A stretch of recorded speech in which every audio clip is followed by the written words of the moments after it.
On the 26th of November 1930, a news was published on the front page of Canada's maiden daily journal newspaper, whose title was Village of the Dead.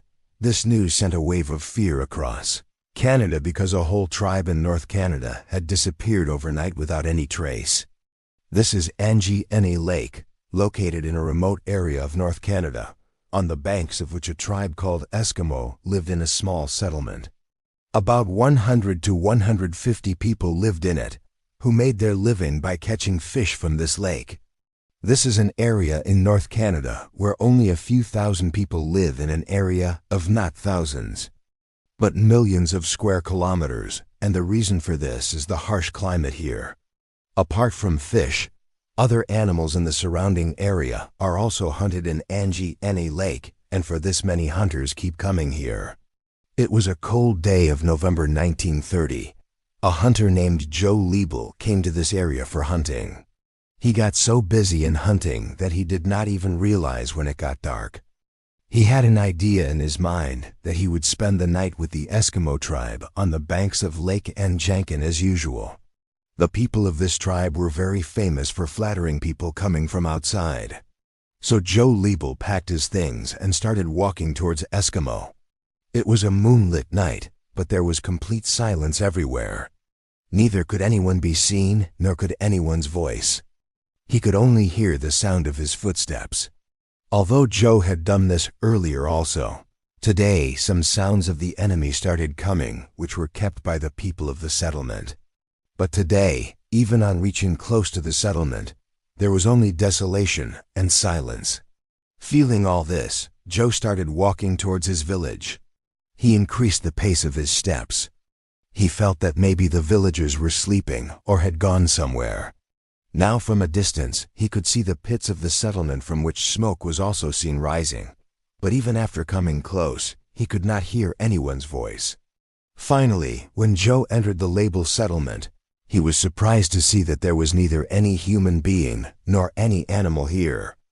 But the surprising thing for Joe was that smoke was seen rising from the top of some houses, as if someone was present inside them. He randomly went to a tent, but there was no one present there either, and the same was the condition of all the tents. Perhaps Joe would have ignored this whole scene and gone from there, but there was one thing that put Joe in more trouble. In some houses, cooking utensils were present on the stove, but the food in them had already burnt, meaning someone had not cooked food for the night. It was kept for food, but they could not eat it. Even the clothes which the women of the colony used to sew were present there, and the thread was also in the needle. It seemed that perhaps the people of the colony had left from here suddenly, but where did they go?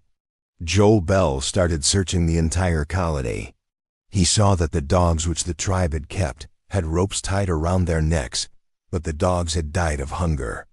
Although food was also present in front of the dogs, there was no person present there to feed them. At one place he saw a grave dug. Seeing this grave, it seemed that it must not have been dug for a long time. Seeing all this, Joe Bell's worries and fear had increased a lot. He was very scared seeing all this alone at night. Whenever the people of this place go anywhere, they definitely keep their dogs with them. But seeing all this, it seemed that perhaps something strange had happened here. Such an untoward incident has happened which has forced people to leave suddenly, so helpless that they left their dogs, food, clothes, and could not even put out the burning fire. He could not bear all this for long and quickly reached the nearest telegraph office. From there, he contacted the Royal Canadian Mounted Police camp and told them about what he had seen. When the police reached the village, Joe Liebel told them everything that had happened. What he had told proved to be true. The police suspected that maybe someone had attacked here and killed all the people of the colony. But if this had happened, then there would have been blood marks somewhere in the colony. If there was no blood, then only some things would have been scattered due to the fight.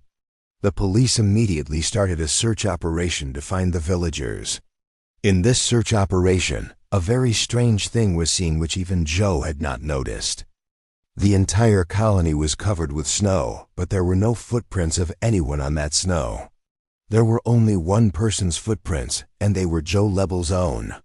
That is, if no one came to this colony except Joe and no one went, then even if the people of the colony went, they would have gone somewhere.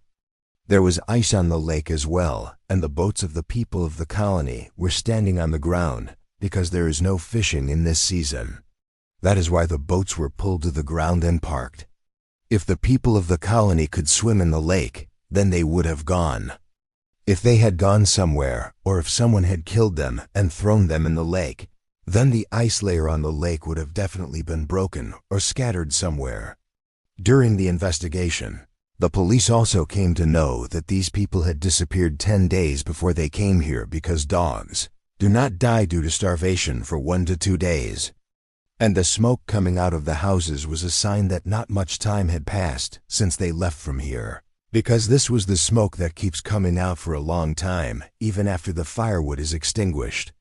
The police had a lot of questions but no answer.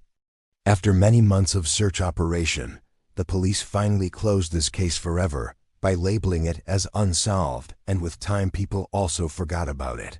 50 years after this incident, in 1984, writers named Roger Bohr and Nigel Blunder wrote an article and covered the whole matter. They tried to connect it with aliens. They told in their article that when they went to explore this area near Anjikuni Lake, they met a hunter and his 2 sons there. They told that they often saw some objects flying above the lake, which had different shapes, and they were flying towards the same settlement where the Eskimo tribe lived. But based on this story, it was told that perhaps aliens had landed that night, and they took all the people present in the settlement with them. These 2 writers did not have any concrete proof of the presence of aliens and their attack, so most of the people did not believe it and rejected this theory. After this, many people started making different stories about the disappearance of the Eskimo tribe, but the reality is that it has been almost 100 years since this incident. But till date, no one has the answer to the question that what happened to the settlement of Anjikuni Lake. Where did the people go without any trace? The disappearance of the Eskimo tribe remains a mystery till date. I hope you will like and share this video. I am very grateful for your loving comments. See you in the next great video.